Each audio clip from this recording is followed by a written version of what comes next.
आज कुंडली के पंचम भाव से संबंधित बातों को बतला रहे हैं।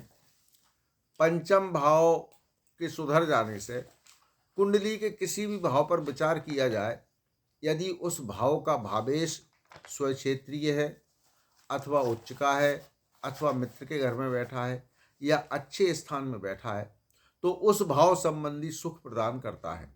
इसी प्रकार से पंचम भाव से बुद्धि, विद्या, संतान, आकस्मिक धन, लॉटरी, राजनीति, व्यक्ति की प्रतिभा, साहित्य का लेखन, भाषण करने की क्षमता, वाक्पटुता, मंत्रणा देने की क्षमता, इन सब बातों का विचार पंचम भाव से किया जाता है।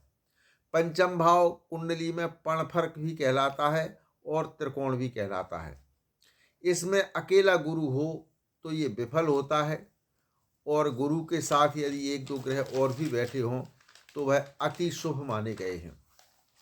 इस घर में यदि चंद्रमा देखता हो, चंद्रमा संबंध करता हो, चंद्रमा की दृष्टि हो या चंद्रमा बैठा हो, ऐसा जातक अत्यंत बुद्धिमान और विचारवान होता है। शुक्र, बुध, गुरु, चंद्र, इन ग्रहों में से कोई भी ग्रह यहाँ बैठ जाए तो ये जातक के लिए अत्यंत बुद्धिमान बनाता है। साथ ही मंत्रणा देने की शक्ति उत्पन्न करता है।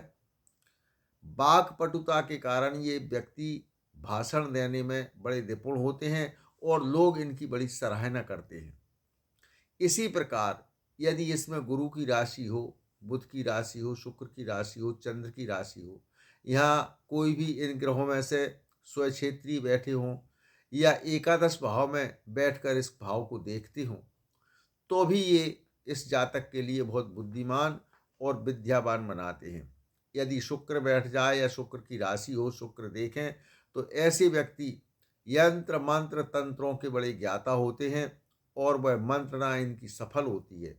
इसी प्रकार से बुध यदि बैठ जाते हैं तो ये बुद्धि में इनका कोई ठिकाना नहीं होता, अपार बुद्धि इनको प्राप्त होती है, जिसे हमारे यहाँ साहित्य में कुशाग्र बुद्धि कहा गया है। इसलिए पंचम भाव किसी भी कुंडली का सुधरा हुआ होना अति आवश्यक है। यहाँ से लाभ की स्थिति को हम इसलिए देखते हैं क्योंकि एकादश का पंचम भाव से संबंध है, परस्पर एक दूसरे से दृष्ट हैं। इसलिए यदि कोई शुभ ग्रह में बैठा होता है एकादश भाव में और पंचम भाव पर उसकी पूर्ण दृष्टि होती है, तो ऐसे जातक के लिए बड़ा धनवान बनाते हैं जी। और अचानक लाभ के योग, जैसे लॉटरी से लाभ, सट्टा से लाभ, अथवा किसी व्यापार में आजकल जो वायदा व्यापार चल रहे हैं उससे लाभ की स्थिति को ये बनाते हैं।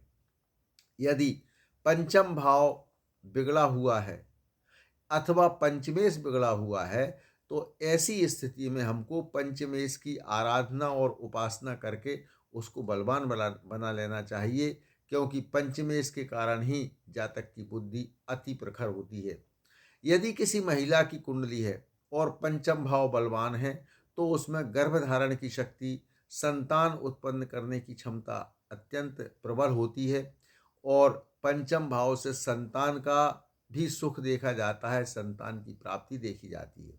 इसलिए पंचम भाव और एकादश भाव दोनों भाव यदि बिगड़े हों, इनके भावेश यदि गलत जगह पर बैठे हैं, तो इनकी उपासना आराधना करने से ये सुधर जाते हैं और जातक के इन भावों को भी सुधार देते हैं, लाभ की स्थिति को बढ़ा देते हैं, बुद्धि की स्थिति को भी बढ़ा देते हैं।